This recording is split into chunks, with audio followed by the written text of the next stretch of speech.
So that's how I feel about my time. I used to think that like in order to be successful, you had to wake up at like 4:30, 5 o'clock in the morning, and you had to follow this specific routine, and you had to do all these things.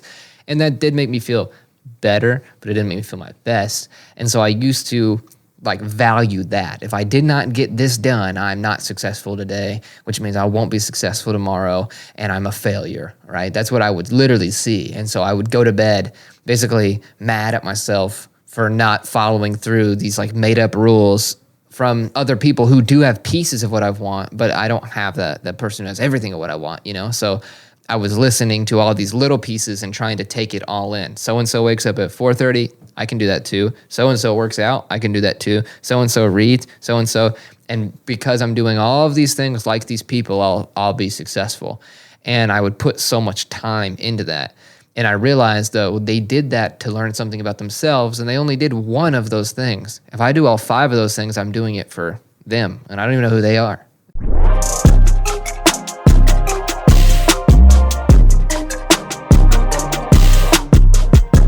What's up, everybody? Welcome back to the Mind Fluxed podcast, a show for creators and doers who want more and aren't going to let anyone stop them from getting it. On this show, our episodes, our guests, and every idea we bring to the table are concepts for tools and tools for you guys to use to shortcut the path to success or maximize your current results. Today, we are talking about value and all of the concepts around it. And if this is your first time watching, go ahead and subscribe if you're watching on YouTube, or leave a review based on the value you get from this episode. That was ironic. I used value twice. Anyways, I'm one of your hosts, Tristan Parmley. We're produced by Benji Got Beats, and I'm joined by my co-host, Josh Matthews. Man, I'm just got a mouthful of like blabber to get out today, as you can tell by the intro. Mm-hmm. But I'm going to go ahead and pause and ask you, what is value? So with this topic, with value, so obviously everyone understands what the word value is, or kind of like a concept of like value. So like, you know, money has a value.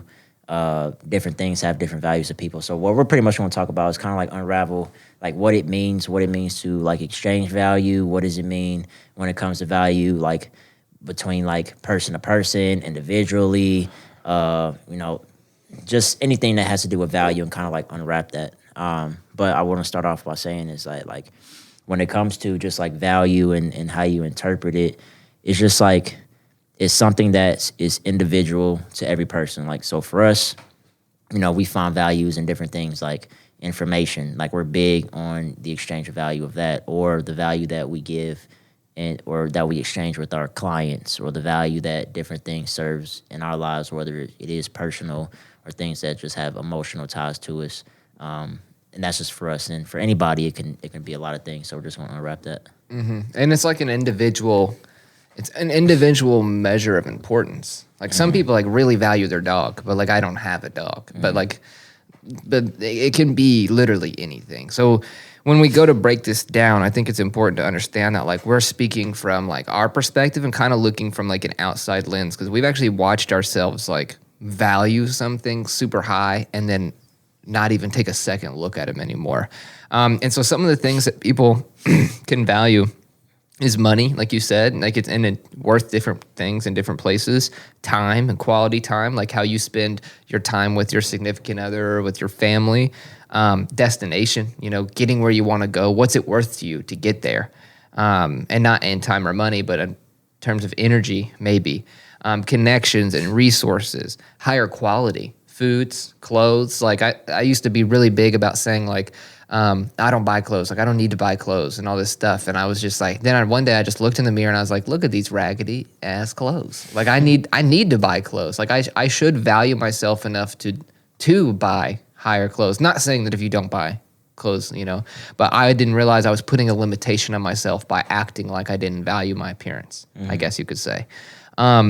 You know, history, heirlooms, things from the past, like, you know, a concert ticket from a $20 concert that you went to when you were 5, but the day was really important, so you held on to it.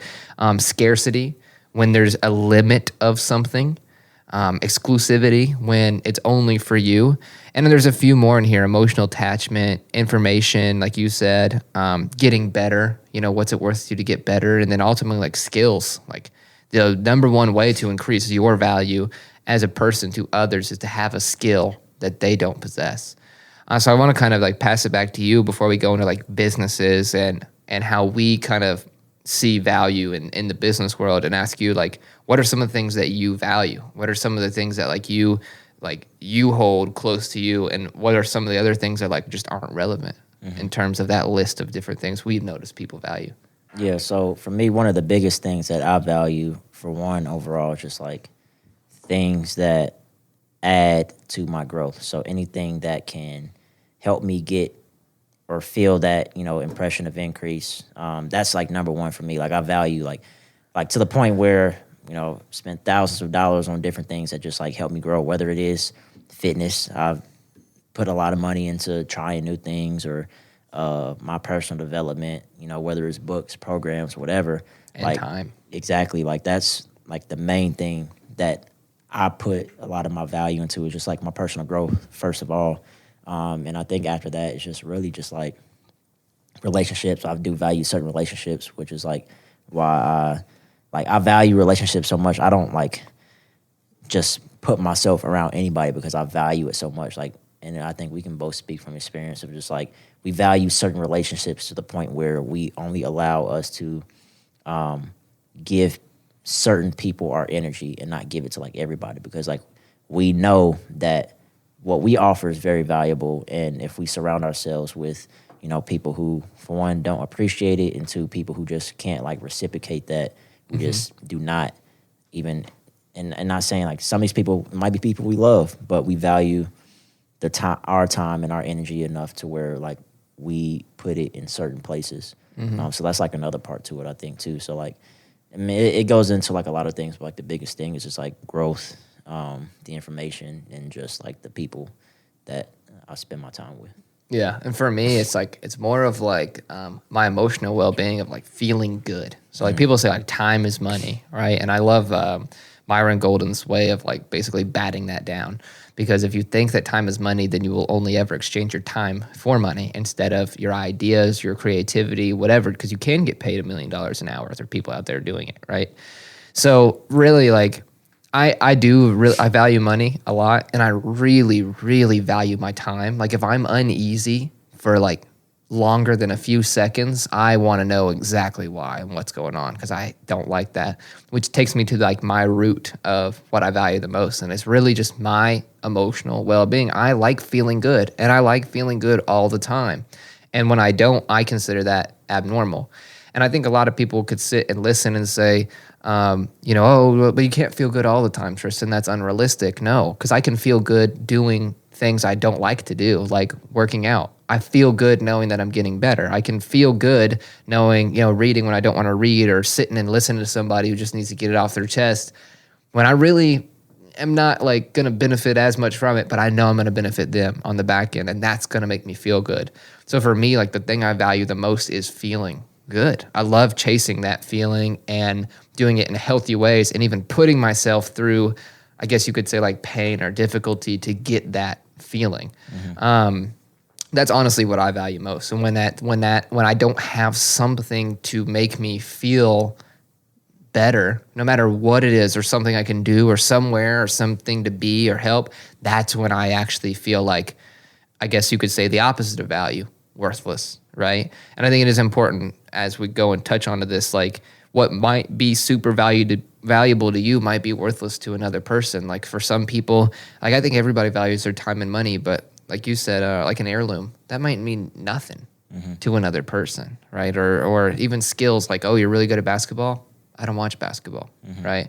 So I think it's very important to understand. We're just talking from our perspective, but I think a lot of people can relate to both, like relationships and growing. So I would even say like those stem from each other, because it's your relationship with yourself. And for me, like I really enjoy my time being spent feeling well. So it really comes down to like feeling well. So Yeah, and I think too, like we can kind of make the correlation to where we can correlate value to something being like a currency. So something that, obviously has a high value. So a lot of people on the surface level, they might say like, this Lamborghini is super valuable because it's worth a lot of money. But you can also like put those into those like other examples. Like you said, you like feeling good. So like feeling good is like is something of high worth to you. Something that Right. literally is just so worth so much. And you can just correlate that to anything. And like you said, like for anybody, it is different for everybody. But I think a lot of people, like when you find yourself like valuing something, like it's just like it has a high price tag on it for you. And that can go towards, exchanging like services. Because like even like say a dollar, right? It may be valuable to somebody. It may not. Like, but also like when it comes to like exchanging money, like literally there's no value in money unless you're exchanging it for something. Exactly. Like if it's in your pocket, it has no value. Even if you have money in your bank account, it has no value until you exchange it for something. Exactly. So And I think when it comes to feeling and understanding this, it also reminds me of a quote from a book that I've been reading. And it says, in order to be consciously aware of something, you have to relate it to yourself first. So nothing can be big unless you see yourself or something else that you know as small. Nothing can be small unless you see yourself or something else as big, right? Nothing is a lot of money unless you've seen what you would consider a lot of money. A good way to think about that is, as a child, how did you value picking up a penny heads up versus like now as an adult when you've got probably several dollars worth of change all around the house and in the couch, right? And I think this translates to how you bring yourself into like the marketplace as well, because it's been said like in order to make more money, you've got to bring the highest value. And it's very clear that if you're out there creating and you're trying to do something bigger than yourselves and sell a product or sell like even art or sell whatever it is, your customers have to be looking for value. Like they got to be looking and willing to give in exchange to get.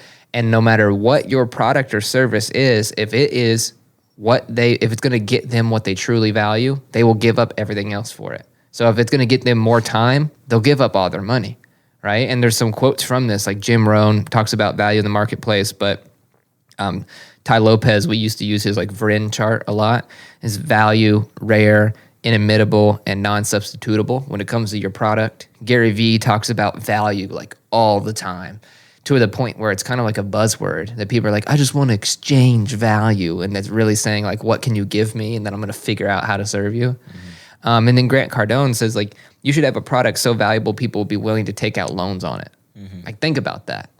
So I kind of want to pass that to you and say like with us in our business and how we've tried to grow and move things, and then also how we see ourselves in future business, how do we look at value in terms of our customers, in terms of ourselves and what we're getting and giving back? How do we kind of approach it in the business world? Because I feel like we're taking a solid and honest approach that's paid off 10 times over. So I just kind of want to ask you, like, how do you see it in business? yeah, so the one thing that, and this stems from a conversation we had like a couple weeks ago, where we talked about just like we've definitely done our best to be pretty much irreplaceable. So like add so much value that it's like you literally can't replace us. And even if you do, you're going to feel like you're getting less going with somebody else. That's actually like a bar. Yeah. I forgot we even said that. That was a good session. Yeah, but that's how like we approach things. Even when like, because on the surface level, like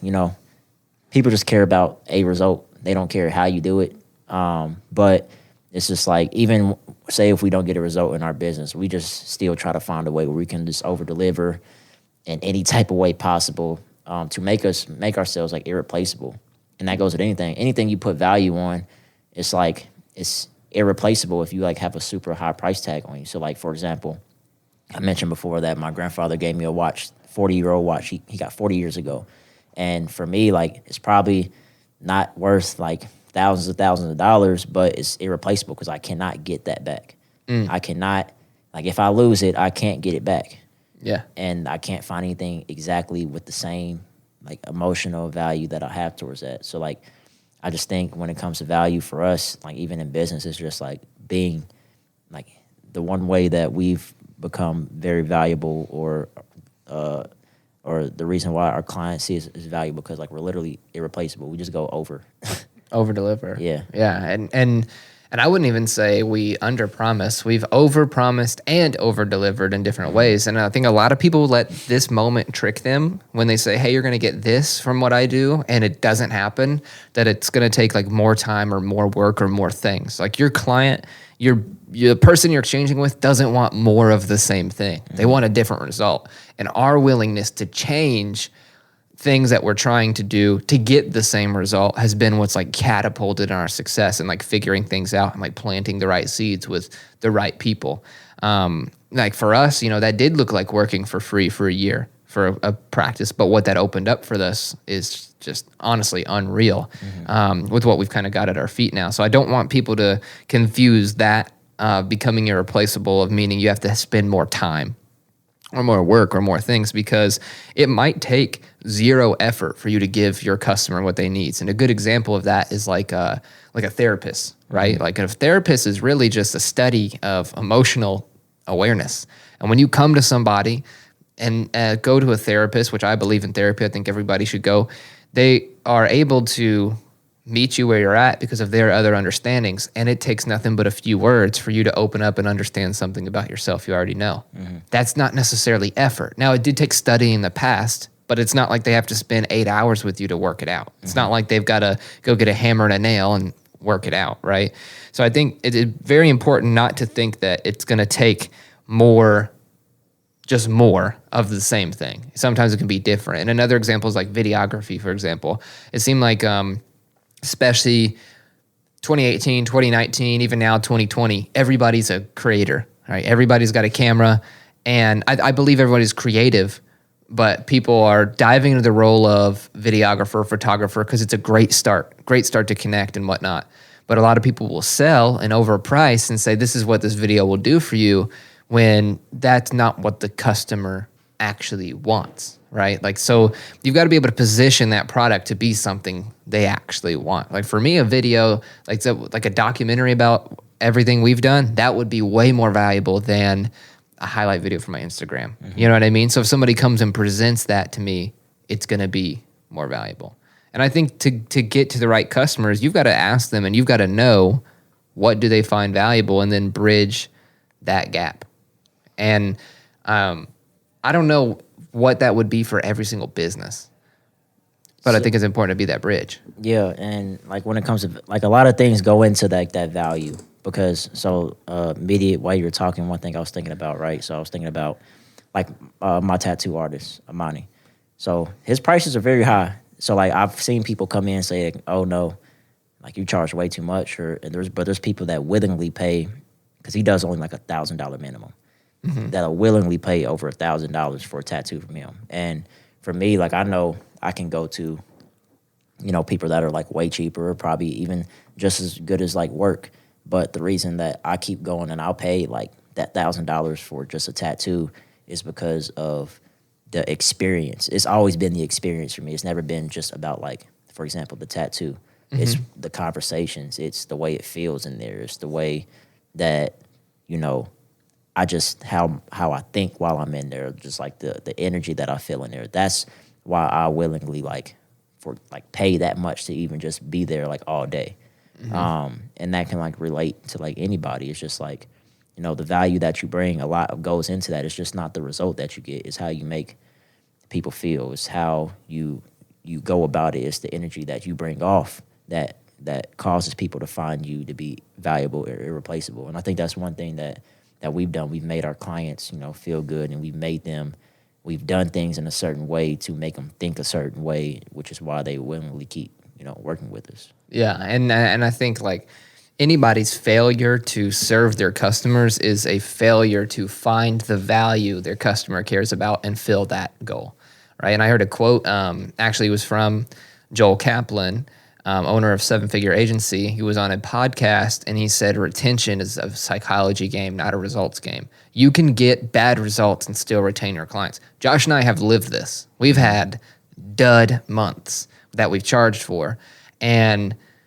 still have clients that we've never lost a client, right? How can you create that, into your business?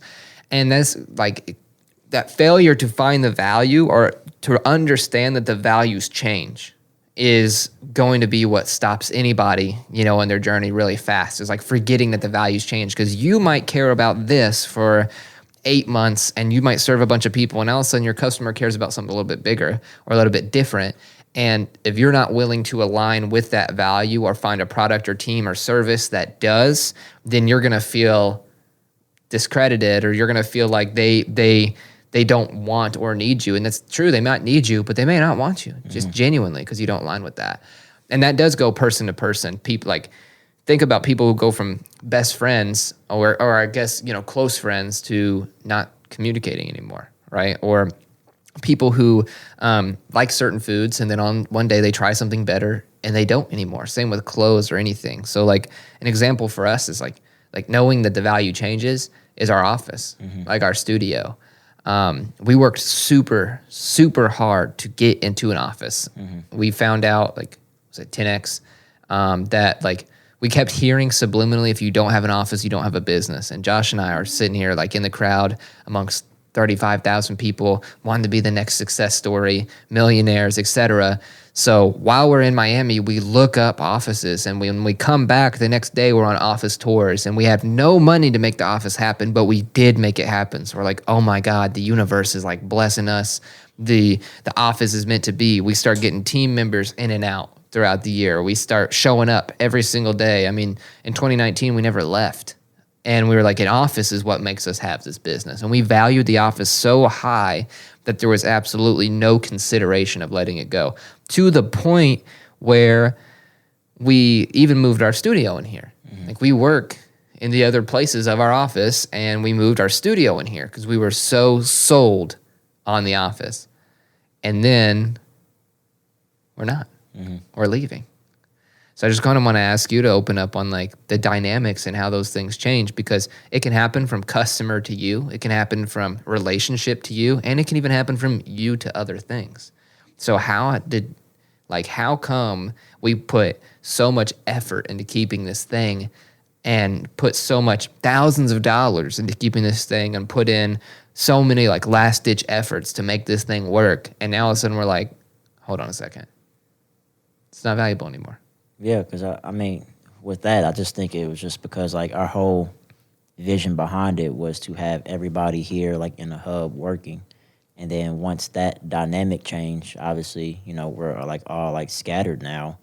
It does not serve that exact purpose why we got it in the first place. So it's just not valuable anymore. But now the beauty in that is like, now because we were able to get people together, now we have more pieces like on the team together. Because like really the whole point behind it was like me and you were calling each other every single day, and we found it valuable to be right together. So like when we first got it was just me and you every single day for months.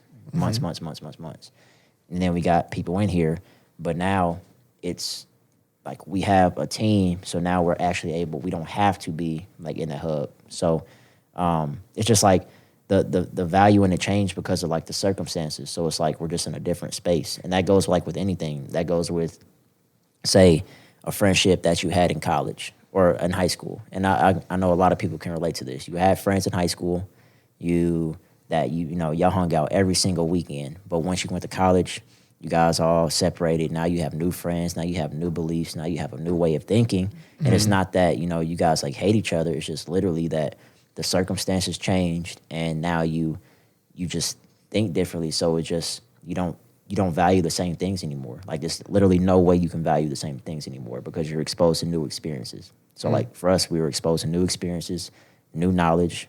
Got some new information this past week in a book that gave us new perspectives on things. So it's just the value changed immediately. And I think it's so crazy because it seems like just like a flip switch, just like an instant snap of the fingers, like, and all of a sudden everything changed, right? But really, like, the things didn't change. An office would still be valuable, but it's not as valuable as what we're gonna do, right? The other things we're eliminating, like, they are valuable too, but they don't really do what we need to do. We even had a client say, we can do this, this, and this, but we don't really care, right? And that stings if you've worked really hard on something. But it's the truth. Like, you've got to be able to really dig deep and find what those values are to yourself and to understand what needs to change. Because if you're not in line with whatever those values are for yourself, like for me, feeling good all the time, for you, growing all the time, right? You're gonna feel a constant state of dis-ease. You're gonna be constantly uncomfortable. You're gonna be doing things you don't want to do, and you're not gonna know why or what you value enough to make the change. And that can go down again to like even a relationship. If somebody's ready to go to the next level and you don't know that, and all of a sudden you become aware of that, now all of a sudden you pump the brakes. Oh, wait, I'm not really ready to go there. I didn't see that yet. Am I ready for that? No. Well, then we probably shouldn't be together. Boom, you end up with a breakup, right? And that's a common thing that happens to a lot of people. So I think to increase your value, you want to become irreplaceable, like you said, but to increase what's valuable, you got to become more aware and understand what is actually moving in and out of your life that's going to make the difference. It's going to make the growth. It's going to get more time. That's going to get, more anything that you're looking for. So I want to ask you too, when it comes to, change, which is really what this whole show is about, ironically. What are some of the things too, like we talk about The Office, but what's something for you that like you used to hold on to and then you just like let go of because your values changed? Can you think of anything off the top of your head or any changes, big changes you've made? I I can't think of like one specific one, but in just like general, like for example, money. I value like money in a totally different way than I did 5 years ago. So I've told this story. I've mentioned it before, but like when I was 19, I ended up getting a sum of money at 19, like super young. Just the amount of money I got was just, I didn't know. I valued it. I had a one perspective of money before then, but now after like going through it, now my value of money is like totally different. And I want to say this, like $1,000, it's a good amount of money. But for me, when I look at $1,000, I don't see it as like I come across some people, they think having like 500, 1,000, and it would make a difference for some people. But for me, it's like, that's really not a lot because like we've spent $1,000 like that on courses, like no problem. But it's only a lot of money when, like, I guess you would say it's a lot of money when you don't see the value that you're going to get from it. But like just in all, like money definitely for me, just like super general, but relationships, just being and talking with so many different people over the past like 4 or 5 years and figuring out, okay, like I like being around this type of person. I don't like being around this type of person. Like that aspect of things, like what I value in those type of people and what I look for and what I expect from a relationship, no matter if it's a friendship, intimate relationship, doesn't matter. Like those things change. But I really can't think of like a specific thing. The only specific thing I really can't think about is like when I got that sum of money in 19, because now it's like, if I got that sum of money again, in my mind, I'm like, this is not a lot of money because I know how fast it can go to zero. It can go to zero. Yeah. And I know how I felt when I got it and when I didn't have it. And so like my perspective on it is just like a lot different, but in a good way, I think. So that's how I feel about my time. I used to think that like in order to be successful, you had to wake up at like 4:30, 5 o'clock in the morning, and you had to follow this specific routine, and you had to do all these things. And that did make me feel better, but it didn't make me feel my best. And so I used to like value that. If I did not get this done, I'm not successful today, which means I won't be successful tomorrow, and I'm a failure, right? That's what I would literally see. And so I would go to bed basically mad at myself for not following through these like made up rules from other people who do have pieces of what I want, but I don't have that person who has everything of what I want, So I was listening to all these little pieces and trying to take it all in. So-and-so wakes up at 4:30, I can do that too. So-and-so works out, I can do that too. So-and-so reads, so-and-so. And because I'm doing all of these things like these people, I'll be successful. And I would put so much time into that. And I realized, though, they did that to learn something about themselves, and they only did one of those things. If I do all 5 of those things, I'm doing it for them, and I don't even know who they are. They don't know me. It's just to try to be more successful, quote unquote. So For me, like that's the one change I've made is like my time. And I used to be somebody who would always give more time, more energy, more effort. And this past, I would even say just like 4 or 5 months, I realized I need to flip that on its head of how can I get more with less time, less energy, less effort, because I know how to work hard. So I'll be ready whenever that comes. And I already do every single day. But how can I change the value? And I think it's important to say that like, you cannot create the value for another person. They have to have the epiphany on their own. They have to see it. So if like for you, you can't tell somebody that you got X amount of dollars and blew it, and then they may be like, oh, but they're not going to be like, oh, when I get X amount of money, I'm going to make a better decision. Like you give them a check today, it's going to be gone. Yeah. I saw a quote yesterday that said, it was by DC Young Fly. He said, you give somebody $100,000 today, it'll be gone in 3 months. But if they earn $100,000 themselves, they'll make it stretch for 3 years. And that's the truth. Like every dollar we've earned has always lasted longer than like when we've gotten, I guess, lucky, you would say, and financially. Same with our time. So I think it's important to note that when it comes to this concept of value, you cannot create it for another person. The value is already there. They have to see it themselves. We're not creating anything here. And then also you've got to know what serves you. And like, cause the most progress is going to come from doing the most valuable things. That can be personal development. What's going to actually develop you the most, right? So the most valuable thing that can be financially, what's going to be the big decisions today. Don't major in the minor things. Focus on the most valuable things, focused on what's going to get you the most progress to get there. And then also remember, there's always more. There's no limits. There is an abundance of things. And you found that out too with that money situation. There's so much money. So like, it's not a lot of money. And it was at the time. And then you lost it and found out it wasn't a lot of money either, you know? And for me with my time, I was just explaining to my brother, he was really stressed and I had him do some math. I said, how long do you think you can live for? He's like, with our healthcare, like 110. It's a classic answer. So I had him divide his age by where he's at. And I was like, dude, you're not even 17% through life. Quit stressing. But I need to take that advice too. So I'm going to live till 120. So like sometimes I got to relax and remember like, dang, I get this whole, like the rest of my life is doing whatever I want. So I should just focus on doing more of what I want to do to figure out how to stay in that space. That's how I feel about value, man. Yeah. And so last night I was having an interesting conversation with my cousin, because one thing we were just talking, and one thing he said was, he was like, Josh, do you think, because we were talking about, because he was asking that I would like want to go out, what was I doing this weekend for St. Patty's? And I was just like, at the moment, I don't know. Like, I might go do something Saturday. I never have, but I might. But at the moment, I was like, I don't know. Just hit me up like when it gets close to that time, because I'll probably be working. But he was like, well, do you think when you get to be like 30, you would have wished you would have had more fun and stuff? And in my mind, I'm like, no. Like, no. Like, because in my mind, I'm like, I'm doing all this now so I can like do what I want. Even if he was like, even if I am 30, like I'm still, even if I'm 30 and that's when things finally happen and I make all this money, I'm still going to be able to live more lifetimes than one person will ever even get close to living. Because like when you have money, you'll be able to experience a lot of things that most people never experience in their life.